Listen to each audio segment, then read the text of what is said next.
ফুডপান্ডার আইডিতে টাকা অ্যাড না হলে কি করবেন? অর্থাৎ কোম্পানিকে টাকা জমা দেওয়ার সময় ওয়ালেটে যে আমরা লোডটা দিয়ে থাকি নগদ এজেন্ট থেকে, সেক্ষেত্রে কিছু কিছু সময় আছে ওয়ালেটে টাকা অ্যাড হয় না বা নগদ এজেন্ট থেকে টাকা পাঠানোর পর আইডিতে টাকা আসে না।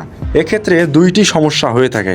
এক নাম্বার, নিজের আইডিতে যখন লোড দিয়ে থাকি আইডিতে টাকা আসে না।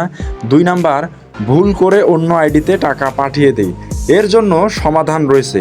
প্রথমে আমরা দেখাবো কিভাবে আপনি আপনার নিজের আইডিতে টাকা ফেরত পাবেন। ফেরত পাওয়ার জন্য আপনি চলে যাবেন আমার ডিসক্রিপশন বক্সে, ওইখানে এইরকম একটা মেসেজ আছে, সঠিক আইডিতে টাকা আটকে গেলে কি করবেন। তো এই পুরা এসএমএসটা কপি করবেন, দেখবেন bill payment to Foodpanda rider এই লেখা ঠিক থাকবে, কালেকশন ইজ সাকসেসফুল এই লেখাও ঠিক থাকবে, অ্যামাউন্ট দিয়ে টাকা লেখা থাকবে। টাকার এইখানে আপনি কত টাকা লোড দিয়েছিলেন সেটা এখানে উল্লেখ করে দেবেন। ধরুন আপনি 5,000 টাকা লোড দিয়েছেন, এটা উল্লেখ করবেন। তারপরে আপনি আপনার ফুডপান্ডা আইডি নাম্বারটা এই আইডির এখানে বসাই দেবেন। যেমন আমি আমার আইডিটা বসাই দিতেছি 1394। তো যাই হোক, এখানে আপনি আপনার আইডিটা বসাই দেবেন। তারপরে দেখতেছেন অপশন রয়েছে ফির এখানে 00 থাকবে। তারপরের অপশনে দেখতেছেন TXNLD, এইখানে আপনি কি লিখবেন? এইখানে আপনাকে বসাই দিতে হবে আপনি যে দোকানদারের কাছ থেকে লোড দিয়ে নিছেন সেই দোকানদারের যে নগদ এসএমএসটা আছে, আপনার আইডিতে যখন টাকা পাঠাইছে তখন এই ধরনের একটা এসএমএস গিয়েছিল, তখন এখানে TRXID এই এসএমএসটা আপনাকে কপি করে নিতে হবে। এই শুধুমাত্র এই সংখ্যাটা BI5, এখানে যে সংখ্যাটা দেখতেছেন এটা আপনি কপি করে নেবেন। কপি করা হয়ে গেলে এখানে TXNLD এইখানে আপনি আপনার সেই ইয়াটি বসাই দিবেন।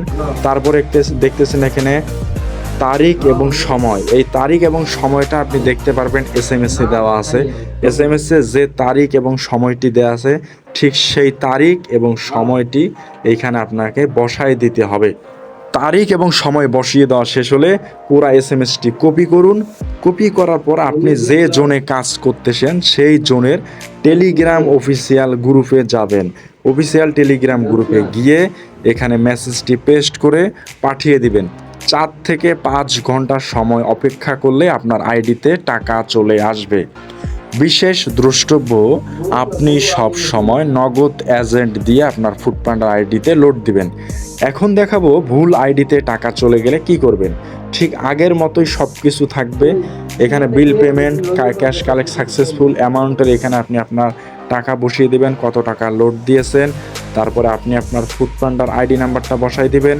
তারপর ফি যেটা সেটাই থাকবে এবং এখানে এসএমএসে যাবেন এবং এসএমএসে যে TXNLD এটা এসএমএসে গিয়ে আপনাকে ঠিক আগের মতো কপি করে নিতে হবে। অর্থাৎ এই জিনিসটা কপি করবেন, প্রত্যেকটা এসএমএসে এই যে TRXID থাকে এইটা কপি করবেন। কপি করে ওইখানে বসাই দিবেন। বসাই দেওয়ার পর সঠিক তারিখ এবং সঠিক সময় দিবেন এবং সর্বশেষ কারেক্ট আইডি, এইখানে আপনি আপনার সঠিক আইডিটি বসিয়ে দিবেন।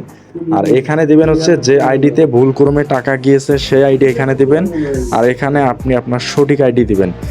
এই এসএমএসগুলোর বাইরে অন্য কিছু ভুলেও লিখবেন না। আর টেলিগ্রাম গ্রুপে বারবার এসএমএস দিবেন না এবং আপনাদের যে বস রয়েছে বসকে পার্সোনাল বারবার মেসেজ দেওয়ার প্রয়োজন নাই।